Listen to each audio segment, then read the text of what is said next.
2025 मेरे लिए एक रोलर कोस्टर जैसी थी। बहुत सारे पेन आए, बहुत ज़्यादा दुःख आया और चीज़ें बहुत अच्छी भी हुई। चीज़ें मुझे समझ आई। सो आई मेड मेनी मिस्टेक्स जिससे मैंने चीज़ें सीखी एंड नाउ आई वांट कि मैं वो सारी चीज़ें आपके साथ शेयर करूँ ताकि जो मेरी ऑडियंस है, वो चीज़ें समझे और वो आने वाले अपकमिंग ईयर्स में 2026 में या फिर कभी भी वो गलती रिपीट ना करे। कहते हैं ना कि जो लोग दूसरों की गलतियों से सीखते हैं ना, वो इंटेलिजेंट से भी ज़्यादा इंटेलिजेंट होते हैं। तो आपको मेरी गलतियों से सीखना है and I have here list of my learnings जो आपके साथ मैं शेयर करने वाली हूँ। Let us divide it quarterly कि 3 इनिशियल के महीने मेरे लिए बहुत ज़्यादा अच्छे थे, कोज़ी-कोज़ी टाइप थे। उसके बाद जो 3 महीने आए वो मेरे लिए थोड़ा बहुत ज़्यादा हार्ड थे, ठीक है? उसके बाद जो 3 महीने आए वो मेरे लिए और ज़्यादा हार्ड थे। लेकिन जब लास्ट के 3 महीने आए ना उनमें मैंने बहुत सारी चीज़ें सीखी, बहुत सारी चीज़ें समझी, खुद को सँभाला, चीज़ें अच्छी की और इन्हीं सारी चीज़ों में आपके लिए एक बोनस टिप है। वो भी लेसन ही है, लेकिन मैं चाहती हूँ कि वो आप ज़रूर देखो and it is point number 11। So stay connected and watch full video. पहला पॉइंट है चेंज इज़ अनअवॉइडेबल। सब कुछ बदलना है। चेंज जो है ना वो हमारे नेचर का एक लॉ है। लोग बदल जाते हैं, प्यार होता है, प्यार से डिसलव हो जाता है, प्यार बचता ही नहीं है। मटेरियल चीज़ें बदल जाती हैं, पैसा होता है, पैसा खत्म हो जाता है या फिर आपकी जॉब होती है, करियर अच्छा चल रहा होता है, करियर में बहुत डाउनफॉल आ जाता है। तो ये चीज़ जो है ना हमको एक्सेप्ट करनी चाहिए कि आप अगर यहाँ हो ना, तो आप यहाँ पे भी आ सकते हो and it should be acceptable तो आपको ज़्यादा दुःख नहीं होगा। दूसरा पॉइंट है फॉलो योर इंट्यूशन। इंट्यूशन मतलब पता है? जो आपकी गट फीलिंग है, जो अंदर की आवाज़ है ना, वो फॉलो करना चाहिए हमें। क्योंकि वो हमारा जो इंट्यूशन होता है, जो पहला थॉट आता है किसी भी काम को लेकर के, वो चीज़ हमें ये बताती है कि is it the thing right और रॉन्ग? हमें कोई गलत चीज़ें करने से भी हमारी इंट्यूशन बहुत बार रोकती है। लेकिन अगर हम उसको ना मान करके भी चीज़ें वैसी कर देते हैं तो बहुत भुगतना पड़ता है। और इसी के साथ ना ये भी इम्पोर्टेंट है कि अपने डिसीज़न आप खुद लो। अपना दिमाग चलाओ, चीज़ें एनालाइज़ करो, प्रॉपर एनालिसिस करो।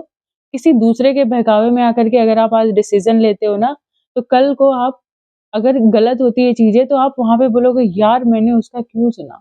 अपना मुझे इतना अच्छा डिसीज़न आ रहा था, मैं इतना अच्छा सोच रही थी, मैंने वो क्यों नहीं फ़ॉलो किया?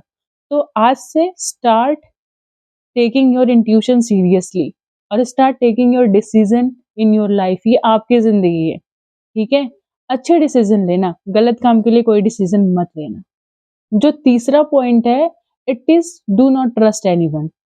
आजकल ना आप किसी पे भी आंख मूंद करके भरोसा बिल्कुल नहीं कर सकते। पहले खुद को बिल्ड करो, उस लेवल पे पहुंचो। भरोसा करना चाहिए, वैसे भी बोलते हैं ना भरोसे पे तो दुनिया कायम है, बट आंख बंद करके नहीं। ये चीज ले करके चलो कि अगर चीजें यहाँ पे बदलती हैं, सामने वाला इंसान बदलता है, तो मैं उसको झेल सकूं।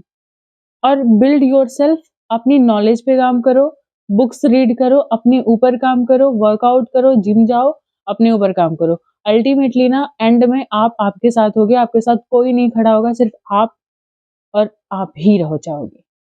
सो the fourth point is they are not your people. हाँ जी, जो आपको छोड़ के चले गए ना ऐसे रोते हुए, ऐसे बुरे कंडीशन में, जब आपके मुसीबत आई, आपके पास पैसे नहीं थे, वो दोस्त, वो रिलेटिव्स, वो लव्ड वंस, वो आपका प्यार, वो आपकी गर्लफ्रेंड, वो आपका बॉयफ्रेंड, कोई भी आपको छोड़ के चला गया आपके बुरे कंडीशन में, एग्जैक्टली वो आपके नहीं थे, कभी नहीं थे। अगर वो आपके होते ना, ये भी बहुत बार बोला गया है, ये सच है कि लोगों की पहचान आपके बुरे कंडीशन में, बुरे टाइम में ही होती है। तो आइडेंटिफाई दोज पीपल। अगर वो जा रहे हैं ना, उनको रोकना भी मत कभी। लेट देम गो, बिकॉज़ वो आपके थे ही नहीं, तो आप उनको रख कर के ज़बरदस्ती क्या करोगे बताओ? ज़बरदस्ती कुछ भी काम नहीं हो सकता है, ओके? फिफ्थ जो पॉइंट है, ये चीज़ मैंने खुद से करा है और बहुत बार करा है, हमेशा करती हूँ और मैंने चेंजेस देखे हैं। स्पीक लेस, कम बोलो, जितना रिक्वायरमेंट है, जितना आपसे पूछा जाए उतना ही जवाब दो और इसी के साथ अगर कुछ बोलो ना तो वो सोच समझ के बोलो। ऐसे ही नहीं कि कुछ भी किसी के सामने बोल दिया, क्योंकि ये चीज़ मैंने देखी है, आपकी प्रोफेशनल लाइफ हो, ऑफिस हो या कॉलेज हो या फिर कुछ भी हो, इवन रिलेशनशिप में भी अगर आप मुँहफट होकर के कुछ बोल देते हो ना, तो उसका बाद में लोग फ़ायदा उठाते हैं, उस बात का ब्लेम आप पे डालते हैं कि आप तो ऐसे हो, आप तो लोगों के लिए जेलस फ़ील करते हो, आपका बिहेवियर ऐसा है, ठीक है? तो स्पीक लेस, जो भी बोलो सोच समझ के बोलो, ओके? 6th पॉइंट है, डोंट ओवर शेयर एनीथिंग। किसी के सामने खुली किताब मत बनो, ठीक है? Until unless they are yours. और मैं तो कहती हूँ कि क्या बताने की ज़रूरत है? हमें कोई मिलता है ना, या किसी से हम इनिशियली बात करना स्टार्ट करते हैं, तो हम उसके सामने खुली किताब बन जाते हैं। लो, ये मैं हूँ, ये मेरी दुःख है, ये तकलीफ़ें हैं, ठीक है? हम सोचते हैं कि वो सॉल्यूशन देगा या देगी। But the thing is not like that. Keep it to yourself ना, आपकी लाइफ़ है, आपकी ज़िंदगी है, कोई नहीं आने वाला आपके सिवा आपको बचाने के लिए। और पहली चीज़, वो बॉदर ही नहीं करते। आप बोलोगे ना, थोड़े टाइम के लिए सुन लेंगे, उसके बाद अपने कान से निकाल देंगे। वो बॉदर ही नहीं करते, तो उनको बताने से फ़ायदा क्या? 7th पॉइंट है, आप जो भी कर रहे हो, उसको फुल्ली डेडिकेशन, फुल्ली फ़ोकस के साथ करो। सपोज़ आपके पास 10 काम दे दिए हैं आपको, 1, 2, 3, 4, 5, 6, 7, 8, 9, 10। अब आपने क्या किया कि आपने थोड़ा-सा ये वाला काम भी किया, थोड़ा-सा ये वाला काम भी किया, थोड़ा-सा ये वाला काम भी किया।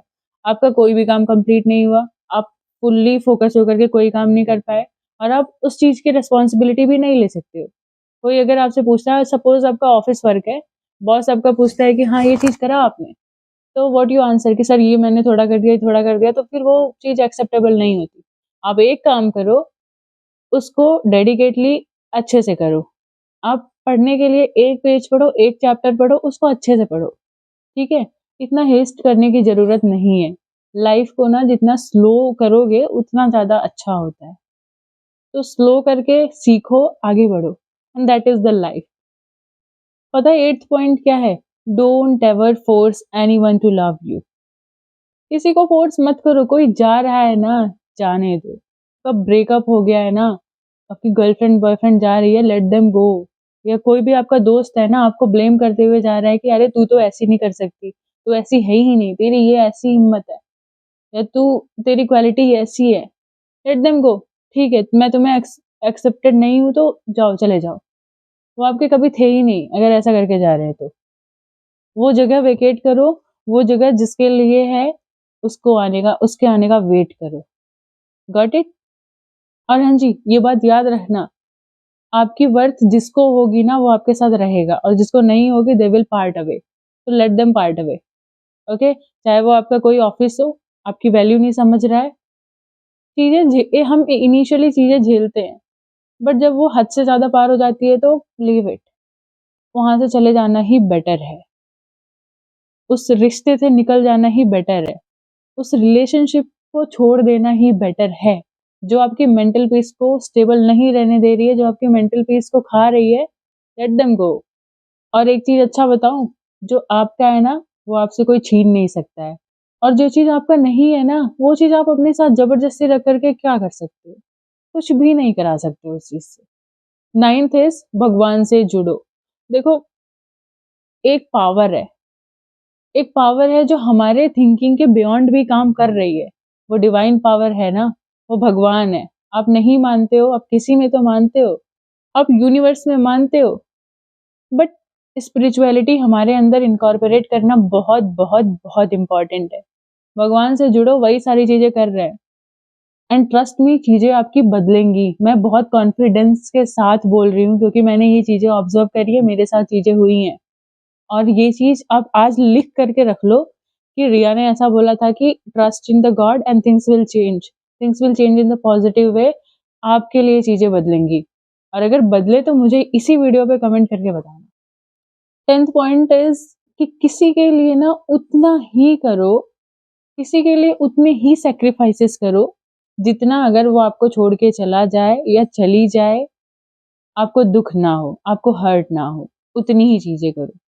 आप एक लिमिट के बियॉन्ड जब जाकर के करते हो, व्हेन दे लीव, आप पूरे पेन में हो करके सॉर्ट ऑफ कि कोई होप नहीं बचती है, तो ऐसी कंडीशन मत आने देना।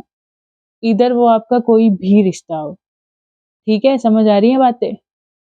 आपका रिलेशनशिप हो, आपकी फ्रेंडशिप हो, यही सारी चीज़ें इंपॉर्टेंट होती हैं एक्चुअली आजकल। फ्रेंडशिप हो गई, और ये हमारा लव लाइफ हो गया, तो उसमें उतना ही दो जितना आप दे सकते हो, जितना आपको दुख ना हो सामने वाले के जाने के बाद, क्योंकि रियलिटी है लोग छोड़ के चले जाएंगे। और आज का आखिरी पॉइंट ये है ना, सरेंडर। एक लाइन है, अब सौंप दिया इस जीवन का सारा भार तुम्हारे चरणों में, अब जीत तुम्हारे चरणों में, अब हार तुम्हारे चरणों में, है ना। व्हेन यू सरेंडर, चीजें बहुत अच्छी हो जाती हैं। सरेंडर मतलब ये होता है ना कि आप जो रिजल्ट है उसके लिए आप टेंशन नहीं लेते हो, और तब आपके लिए चीजें मैटर करती हैं, आपके लिए चीजें होती हैं, आपके फेवर में चीजें होती हैं। Don't force anything to happen in your life. And जब आप ये वाला प्रोस्पेक्टिव लेकर के अपने लाइफ में आगे बढ़ते हो तो चीजें बहुत अच्छी होती हैं, और चीजें आपके लिए होती हैं, आपके फेवर में होती हैं। सो that's it for today. And I want कि आप ये सारी मेरी लर्निंग से सीखो, एंड ये सारी चीजें आप अपने लाइफ में इम्प्लीमेंट करो, और you will see the changes. I don't want you to suffer. So that's it, take care, bye bye.